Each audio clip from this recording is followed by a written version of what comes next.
প্রধান উপদেষ্টা ডক্টর মোহাম্মদ ইউনূসের সঙ্গে বৈঠক শেষে বিএনপি ও জামায়াতের দুই শীর্ষ নেতা সম্প্রতি বলেন, অন্তর্বর্তীকালীন সরকারকে কেয়ারটেকার সরকারের ভূমিকায় অবতীর্ণ হতে হবে। দুই নেতারা এমন বক্তব্যের পর অন্তর্বর্তীকালীন সরকারকে কিভাবে কেয়ারটেকার সরকারের রূপ দেওয়া যায় সে বিষয়ে আলোচনা চলছে রাজনৈতিক অঙ্গনে। তবে বিশ্লেষকরা বলছেন, বর্তমান অন্তর্বর্তীকালীন সরকারই নির্বাচনকালীন সরকার হিসেবে নিরপেক্ষভাবে নির্বাচন আয়োজন করতে পারবে। এজন্য কেয়ারটেকার সরকারের রূপদানের প্রয়োজন হবে না। আফজাল হোসেনের রিপোর্ট। এই মুহূর্ত থেকে যেটা প্রয়োজন হচ্ছে অন্তর্বর্তীকালীন সরকারকে এখন কেয়ারটেকার গভর্নমেন্টের আদলে নিতে হবে। আমরা মনে করি এই গভর্নমেন্ট এখন যে ইন্টারিম আছে তারা এখন ইন্টারিম থাকবে। যদি কোনো ব্যত্যয় না হয় সুপ্রিম কোর্টের অর্ডারে, তাহলে এই সরকারেই কেয়ারটেকার সরকারের ভূমিকা পালন করবেন। প্রধান দুই রাজনৈতিক দলের দুই শীর্ষ নেতার এমন মন্তব্যের পর অন্তর্বর্তীকালীন সরকারকে কেয়ারটেকার সরকারের ভূমিকায় আবর্তন নিয়ে রাজনৈতিক অঙ্গনে নতুনভাবে আলোচনা শুরু হয়েছে। বিশ্লেষকরা বলছেন, আগামী নির্বাচন সুষ্ঠু ও গ্রহণযোগ্য করতে সরকারের নাম পরিবর্তনের প্রয়োজন হবে না। এই ফেব্রুয়ারি মাসে যদি নির্বাচন হয় তাহলে এই নির্বাচনটি কেয়ারটেকার গভর্নমেন্টের অধীনে হবে না। হয়তোবা আদালতে রায় দিবে, আমি অনুমান করে বলতেছি আদালতে রায় দিবে যে এই নির্বাচনের পরবর্তী নির্বাচনগুলো কেয়ারটেকার গভর্নমেন্টের অধীনে হওয়া উচিত হবে। আর সেটা হতে হলে আবার পার্লামেন্টে কনস্টিটিউশন অ্যামেন্ডমেন্ট করতে হবে। কেয়ারটেকার গভর্নমেন্টের আদল হওয়ার যে বিষয়টি, সে বিষয়টি এই ট্যাগ অফ ওয়ার বা টানাটানি মধ্যে দলীয় ভিত্তিতে বিবেচনা করার, এটা খুব আনফরচুনেট বাংলাদেশে। বিশেষজ্ঞরা বলছেন, কেয়ারটেকার সরকারের ভূমিকা বলতে নির্বাচনকালীন সরকারের উপদেষ্টার সংখ্যা কমানো, বড় কোনো প্রকল্প না নেয়া বা গুরুত্বপূর্ণ আইন প্রণয়ন না করার বিষয়গুলো অন্তর্ভুক্ত থাকতে পারে। তবে সরকারের দায়িত্ব হবে রুটিন কার্যক্রম আর নির্বাচন আয়োজন। আওয়ামী আমলেও এই 100 ভাগ টানাটানির অবস্থা হয়েছে। 100 ভাগ আওয়ামী লীগ মনে করেছে 100 ভাগ তাদের লোক হতে হবে, ডিসি, এসপি, ওসি, এমনকি পিয়ন দারোয়ান পর্যন্ত তাদের হতে হবে। তো বিএনপিও এরকম মনে করে যে সব তাদের লোক হতে হবে, জামাত মনে করে সব তাদের লোক হতে হবে, এনসিপি মনে করে সব তাদের লোক হতে হবে। এটা যদি না হয় তার ইলেকশন আর শুদ্ধ হচ্ছে না। নির্বাচনের পরে কি পরিবেশ থাকে, গণতান্ত্রিক পরিবেশ থাকে কিনা, এই আপনার অপরাধী সামরিক বাহিনী সৈনিকদের বিচার করতে পারে কিনা, যারা টাকা চুরি করছে তাদের বিচার করতে পারে কিনা, আর নির্বাচনটা সুষ্ঠুভাবে হয় কিনা, এটাও তো দেখতে হবে। তবে সরকারকে নির্বাচনের লেভেল প্লেইং ফিল্ড নিশ্চিত করা এবং একটি অবাধ, সুষ্ঠু ও অংশগ্রহণমূলক নির্বাচন নিশ্চিত করার প্রতি বেশি গুরুত্ব দেওয়া উচিত বলে মনে করছেন রাজনৈতিক বিশ্লেষকরা। আফজাল হোসেন, মাই টিভি, ঢাকা। পাবনার ব্রাহ্মণবাড়িয়া এলাকায় ট্রাকের ধাক্কায় ভ্যানে থাকা 3 যাত্রী নিহত হয়েছেন। নিহতদের মধ্যে 5ম শ্রেণীর 2 শিক্ষার্থী রয়েছে। পাবনা সদর উপজেলার বাঙ্গাবাড়িয়া এলাকায় এক দুর্ঘটনা ঘটে। এ সময় ঢাকা পাবনা মহাসড়কে যান চলাচল বন্ধ হয়ে যায়। পুলিশ ও প্রত্যক্ষদর্শীরা জানায়, সকাল 7টার দিকে ঘটনাস্থলে 2 জন শিক্ষার্থী নিয়ে একটি ভ্যান দাঁড়িয়েছিল। এই সময় পাবনামুখী একটি বাস বোঝাই দ্রুতগতির ট্রাক নিয়ন্ত্রণ হারিয়ে ভ্যানটিকে ধাক্কা দেয়। ট্রাকের নিচে চাপা পড়ে ভ্যান চালক ওই 2 শিক্ষার্থী ঘটনাস্থলেই প্রাণ হারান। খবর পেয়ে ঘটনাস্থলে পৌঁছে যান চলাচল নিয়ন্ত্রণে আনে ফায়ার সার্ভিস। হাইওয়ে পুলিশ জানিয়েছে, মরদেহগুলো উদ্ধার করা হয়েছে। ঘাতক ট্রাকটি জব্দ করা হলেও চালক পালিয়েছেন। এ বিষয়ে আইনি ব্যবস্থা প্রক্রিয়াধীন।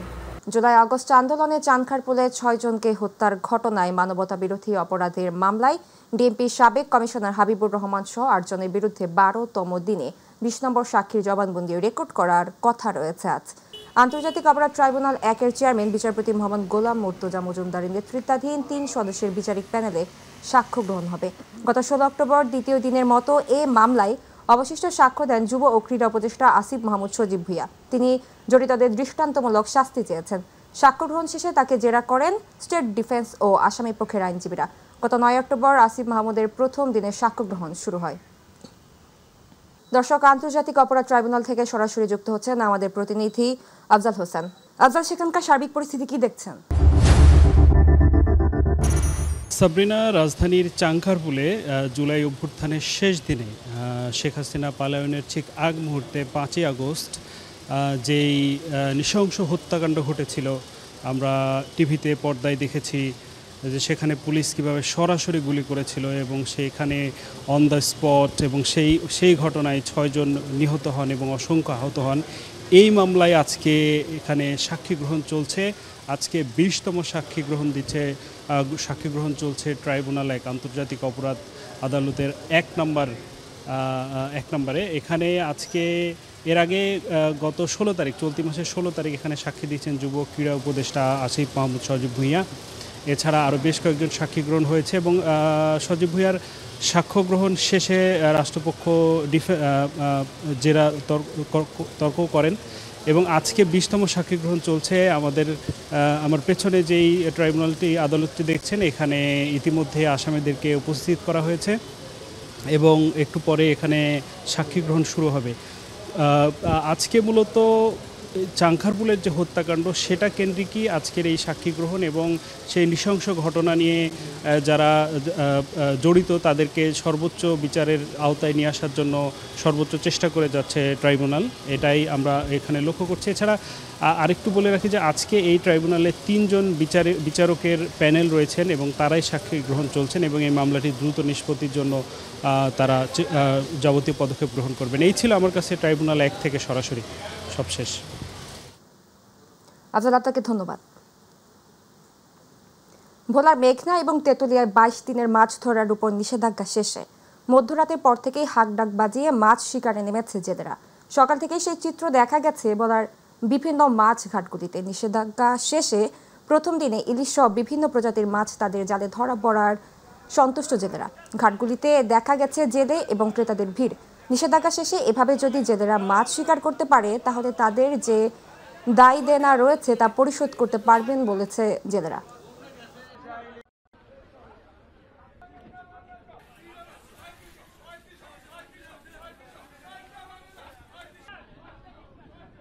দর্শক, এই মুহূর্তে ভোলা থেকে যুক্ত হচ্ছেন সহকর্মী আরিফ হোসেন লিটন।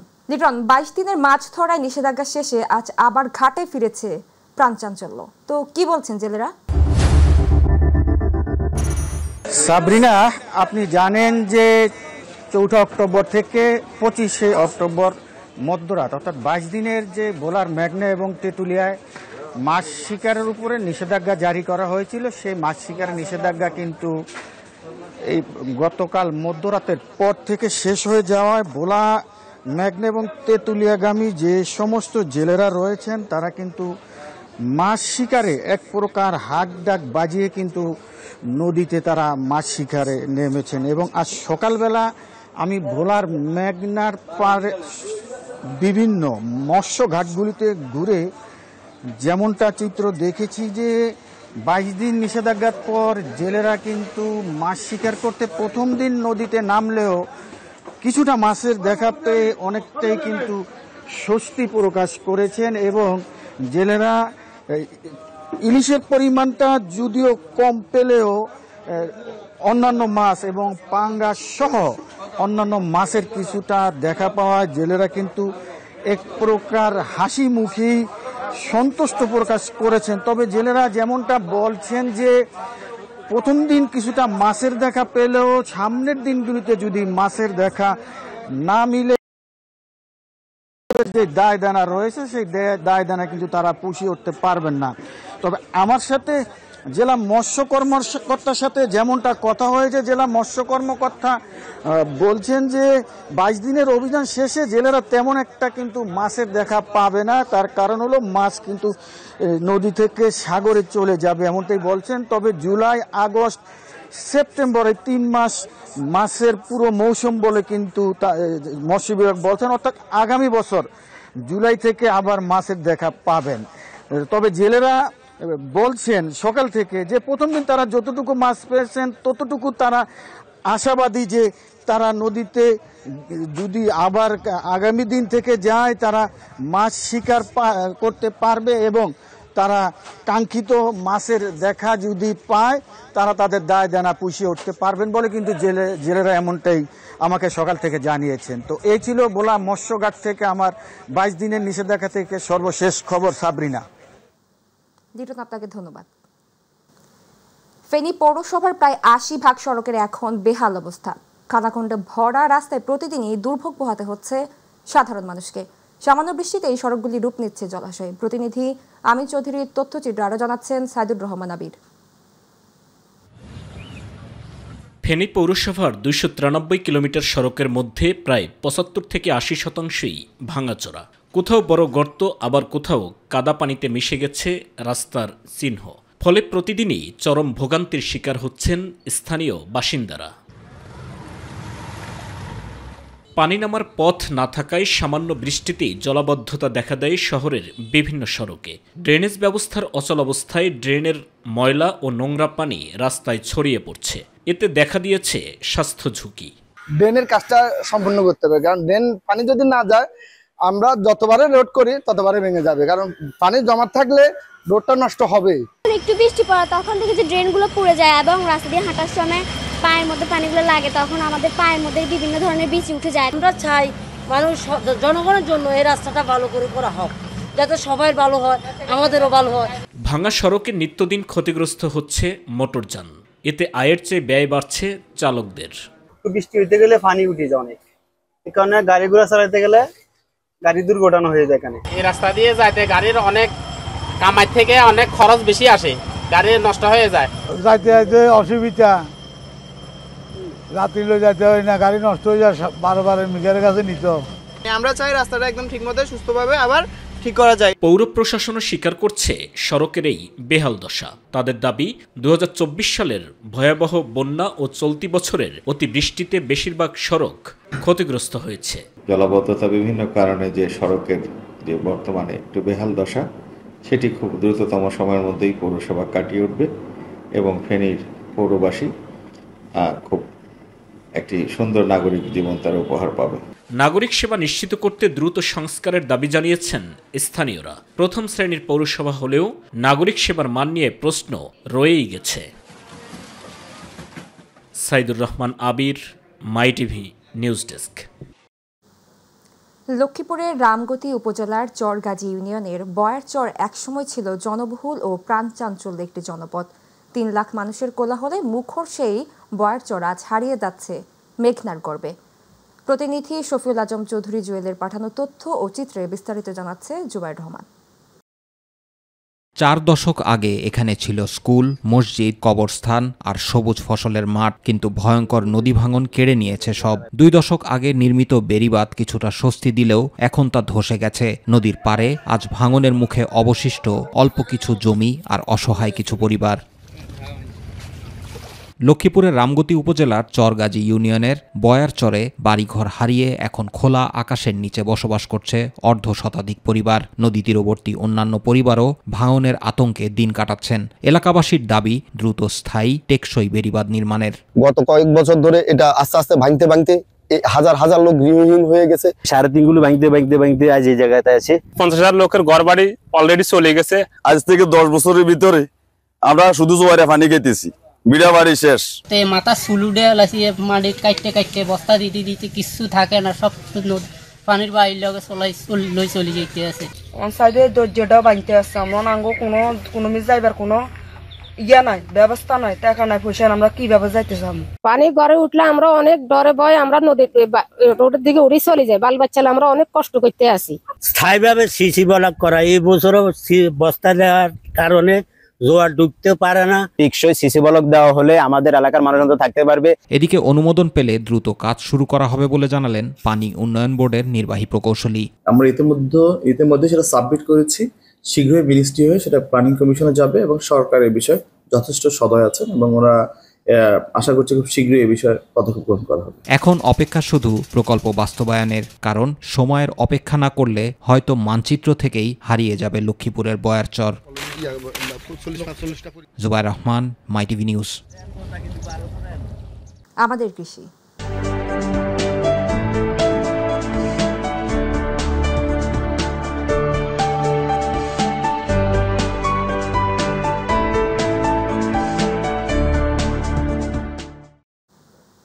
স্বাদে, ঘ্রাণে, রঙে কিংবা আকারে বিদেশি ফলের সঙ্গে পাল্লা দিচ্ছে দেশীয় আনার।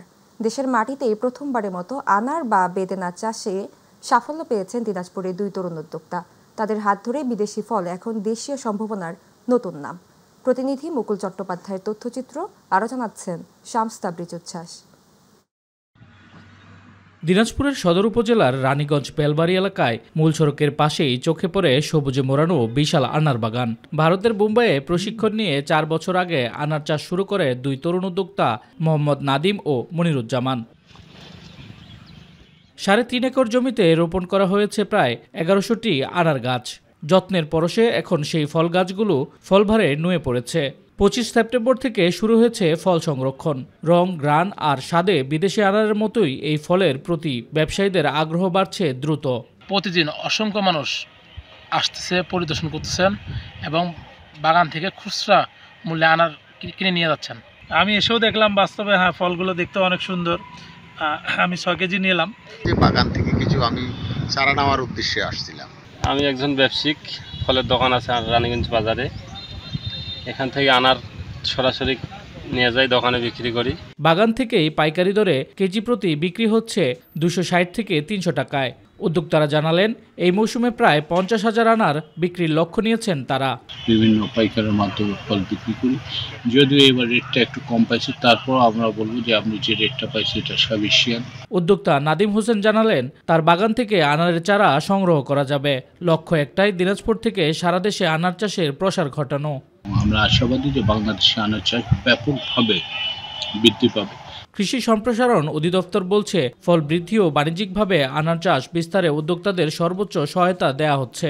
বাগান কিভাবে আমরা সম্প্রসারণ করি, কৃষি বিভাগ সেই হিসাবে কাজ করে যাচ্ছেন এবং এখানে আমরা কারিগরি সহায়তাটুকু দিয়ে থাকি। দিনাজপুরের জলবায়ু এই ফলের জন্য উপযোগী হওয়ায় কৃষকেরা যেমন লাভবান হচ্ছে, তেমনি বিদেশি ফলের আমদানি নির্ভরতা কমছে দেশে। শামস তাবরিজ উচ্ছ্বাস, মাই টিভি নিউজ ডেস্ক। এবারে গ্রাম বাংলার খবর।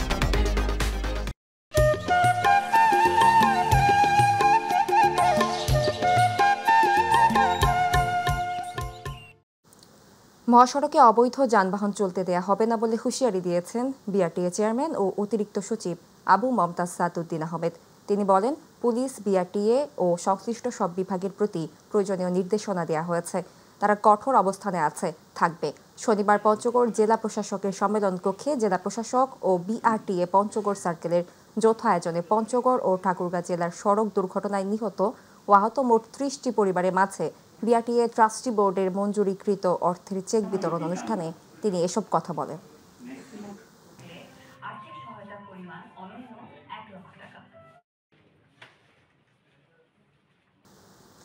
বিএনপির ভারপ্রাপ্ত চেয়ারম্যান তারেক রহমানের ঘোষিত রাষ্ট্রকাঠামো মেরামতের 31 দফা বাস্তবায়ন ও জনগণের মাঝে পৌঁছে দেওয়ার লক্ষ্যে টাঙ্গাইলের কালীহাতি উপজেলার পার্খি ইউনিয়নে বিএনপির লিফলেট বিতরণ করা হয়েছে। গতকাল উপজেলার পার্খি ইউনিয়ন বিএনপি ও অঙ্গ সহযোগী সংগঠনের আয়োজনে জনগণের মাঝে লিফলেট বিতরণ ও আলোচনা সভা অনুষ্ঠিত হয়। জনগণের মাঝে লিফলেট বিতরণ করেন ও আলোচনা সভায় প্রধান অতিথির বক্তব্য রাখেন জাতীয়তাবাদী মুক্তিযোদ্ধা দলের সভাপতি প্রকৌশলী আব্দুল হালিম মিয়া।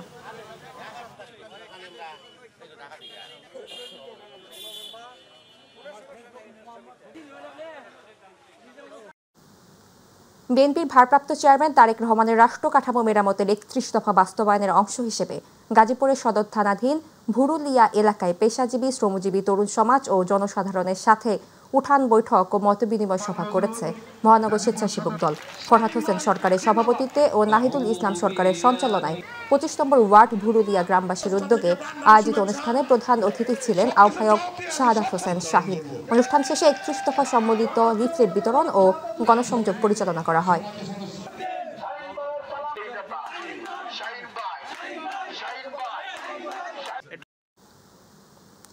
গাজীপুরের শ্রীপুরে বিএনপির ভারপ্রাপ্ত চেয়ারম্যান তারেক রহমান ঘোষিত 31 দফা কর্মসূচি জনগণের কাছে পৌঁছে দিতে লিফলেট বিতরণ, বিশাল শোডাউন, হাজার হাজার নেতাকর্মী নিয়ে গণসংযোগ করেছে শ্রীপুর উপজেলা বিএনপির সাবেক সাধারণ সম্পাদক আক্তারুল আলম মাস্টার। এ সময় শ্রীপুর উপজেলা বিএনপির প্রতিষ্ঠাতা সভাপতি পীরজাদা এস.এম. রুহুল আমিন, উপজেলা বিএনপির সাবেক সহসভাপতি ফরিদা জাহান স্বপ্না, বৃহত্তর ঢাকা জাতীয়তাবাদী ফোরাম যুক্তরাজ্যের সভাপতি গোলাম সাব্বির আলী পারভেজ সহ অন্যান্য নেতাকর্মীরা উপস্থিত ছিলেন।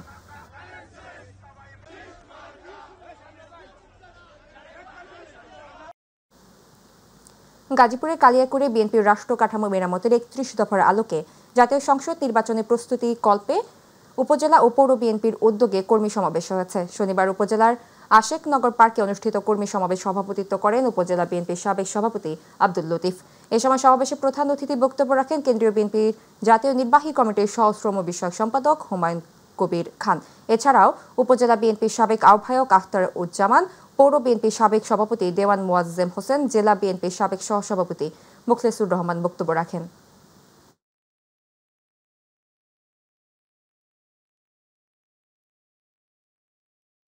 বিএনপি ভারপ্রাপ্ত চেয়ারম্যান তারেক রহমানের রাষ্ট্র কাঠামো মেরামতের ৩১ দফা বাস্তবায়নের অংশ হিসেবে গাজীপুরের টঙ্গীতে মতবিনিময় সভা ও লিফলেট বিতরণ কর্মসূচি অনুষ্ঠিত হয়েছে।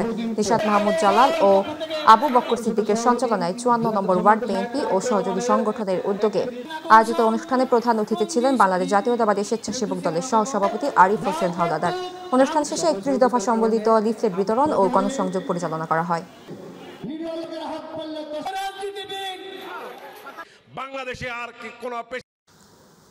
গাজীপুর মহানগর বিএনপির সভাপতি শওকত হোসেন সরকারের বিরুদ্ধে ষড়যন্ত্র, মিথ্যাচার ও অপপ্রচারের প্রতিবাদে মহানগর বিএনপি ও বিএনপির অঙ্গ সংগঠনের উদ্যোগে বিক্ষোভ সমাবেশ করেছে দলের নেতাকর্মীরা। গতকাল গাজীপুরের জয়দেবপুর এলাকায় এই বিক্ষোভ সমাবেশ অনুষ্ঠিত হয়। এ সময় গাজীপুর মহানগর ছাত্র দলের সাবেক সাধারণ সম্পাদক ও মহানগর যুব দলের সিনিয়র যুগ্ম আহ্বায়ক SM ইমরান রেজা, মহানগর যুব দলের আহ্বায়ক সদস্য MM মহিদুর রহমান রশিদ মারুফ, যুগ্ম আহ্বায়ক তৌকির আহমেদ সুমন সহ আরও অনেকে উপস্থিত ছিলেন।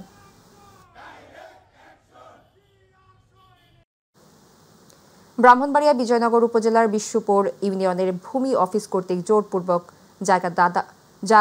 জায়গার দাতা ব্যবসায়ীদের উচ্ছেদের প্রতিবাদে ও লিজ প্রদানের দাবিতে মানববন্ধন হয়েছে। শনিবার দুলালপুর রাস্তার মোড়ে আয়োজিত মানববন্ধনে জায়গার দাতা সদস্যরা বলেন, এলাকার কল্যাণে এই জায়গা ভূমি অফিসকে দান করা হয়, তাই মানবিক দিক বিবেচনা করে উচ্ছেদ না করে জায়গাটি ব্যবসা করার জন্য লিজ দেওয়ার দাবি জানান তারা। আমিনুল হকের সভাপতিত্বে বক্তব্য রাখেন আব্দুল গনি মাস্টার, হুমায়ুন কবির, সারওয়ার আলম, আরো অনেকে। এটা উপার্জনের একমাত্র হাতিয়ার ছিল আমাদের এই কয়েকজন মোদির ছোট্ট ব্যবসা করে হাইতেছে। আজকে আমাদেরকে অন্তত পক্ষে বিএনপি চেয়ারপারসনের উপদেষ্টা খন্দকার আব্দুল মুক্তাদির বলেছেন, বিএনপি ক্ষমতায় গেলে সিলেটকে বাণিজ্য অঞ্চল হিসেবে গড়ে তুলতে কাজ করবে। তিনি আরো বলেন, সিলেটকে একটি আধুনিক শিল্পনগরী ও বাণিজ্য অঞ্চল হিসেবে গড়ে তোলার জন্য বিভিন্ন পরিকল্পনা গ্রহণ করবে তারা। শনিবার নগরী ৩৮ নং ওয়ার্ড মহিলা ভোটারদের নিয়ে নির্বাচনী আলোচনা সভায় প্রধান অতিথির বক্তব্যে তিনি এসব কথা বলেন। অনুষ্ঠানে সভাপতিত্ব করেন নারী নেত্রী হাজেরা বেগম কাজল।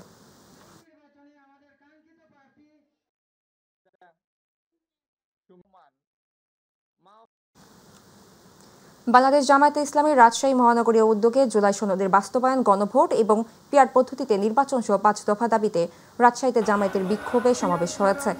শনিবার রাজশাহী নগরীর গণকপাড়া মোড়ে কেন্দ্রীয় কর্মসূচির অংশ হিসেবে বিক্ষোভ সমাবেশ হয়। এ সময় বাংলাদেশ জামায়াতে ইসলামীর কেন্দ্রীয় কর্মপরিষদ সদস্য ও রাজশাহী মহানগরী জামায়াতের আমির ডক্টর মাওলানা কেরামত আলী সভাপতিত্বে মহানগরী জামায়াতের সাংগঠনিক সম্পাদক জসিম উদ্দিন সরকারের সঞ্চালনায় বক্তব্য রাখেন রাজশাহী মহানগরী জামায়াতের নায়েবে আমির ডাক্তার মোহাম্মদ জাহাঙ্গীর সহ আরও অনেকে।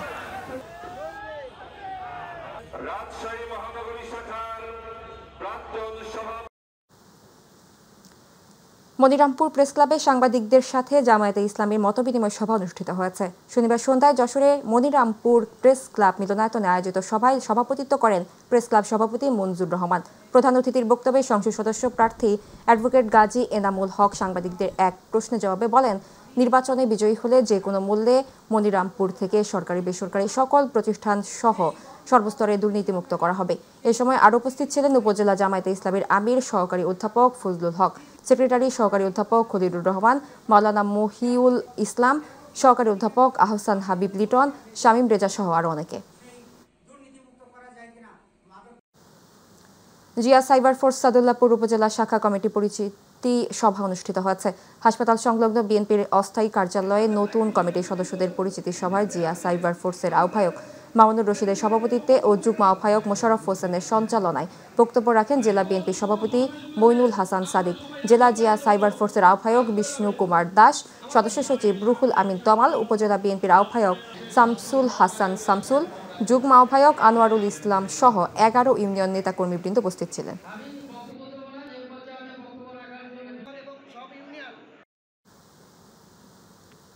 ফরিদপুরের বোয়ালমারীতে বিগত সরকারপন্থী নেতাদের নিয়ে উপজেলা বিএনপি নতুন কমিটি গঠনের অভিযোগ করেছে স্থানীয় বিএনপি নেতাকর্মীরা। শনিবার পথবঞ্চিত নেতাকর্মীরা বিক্ষোভ মিছিল ও পরে মশাল মিছিল করেন। উপজেলা বিএনপি কার্যালয়ের সামনে থেকে মিছিলটি শুরু হয়ে প্রধান সড়ক প্রদক্ষিণ করে।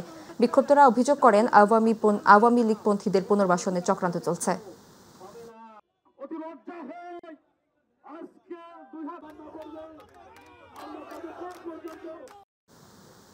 কক্সবাজারের রামু উত্তর মিঠাছড়ি বিমুক্তি বিদর্শন ভাবনা কেন্দ্রে অনুষ্ঠিত হয়েছে বৌদ্ধদের অন্যতম ধর্মীয় উৎসব কঠিন চিবর দান। শনিবার দেশে বরেণ্য ভিক্ষু সংঘ ও বৌদ্ধ ধর্মীয় নেতৃবৃন্দের অংশগ্রহণে অনুষ্ঠিত ও এ উৎসবে দিনভর ছিল কল্পতরু ও কঠিন পরিক্রমা, 49টি বুদ্ধ মূর্তি উৎসর্গ, ভিক্ষু সংঘের পিণ্ডদান, সমবেত প্রার্থনা সহ নানা ধর্মীয় অনুষ্ঠান।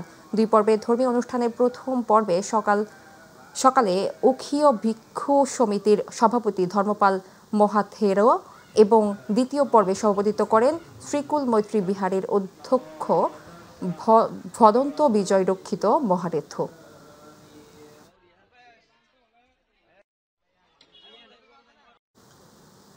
কুমিল্লার দেবিদ্বারে মিজান নাসরিন মুক্ত স্কাউট গ্রুপের 3য় প্রতিষ্ঠাবার্ষিকী উপলক্ষে স্কাউটিং শাপলা ক্লাব অ্যাওয়ার্ড, প্রেসিডেন্ট অ্যাওয়ার্ড, মেধাবী শিক্ষার্থীদের বৃত্তি প্রদান, দাতা সদস্য, শ্রেষ্ঠ স্কাউটার, রত্নগর্ভা বা স্কাউটের নবীন ও প্রবীণ শিক্ষকদের সম্মাননা, পুরস্কার বিতরণী ও বিদায়ী শিক্ষককে সংবর্ধনা প্রদান এবং আলোচনা সভা হয়েছে।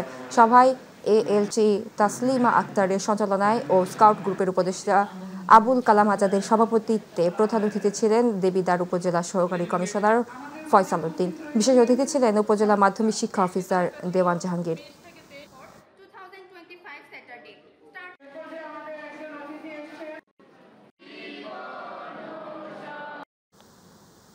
বর্ণাঢ্য আয়োজনের মধ্য দিয়ে লক্ষ্মীপুরে 10টি দল নিয়ে শুরু হয়েছে জেলা প্রশাসক DC gold cup football tournament. শনিবার জেলা স্টেডিয়াম মাঠে শান্তির প্রতীক পায়রা ও বেলুন উড়িয়ে এই ফুটবল টুর্নামেন্টের উদ্বোধন করেন অতিথিরা। এতে প্রধান অতিথি ছিলেন জেলা প্রশাসক রাজীব কুমার সরকার। বিশেষ অতিথি ছিলেন police super Akhtar Hossain, Bangladesh football ফেডারেশনের সহসভাপতি ওয়াহিদ উদ্দিন চৌধুরী হ্যাপি, অতিরিক্ত জেলা প্রশাসক সম্রাট খিসা।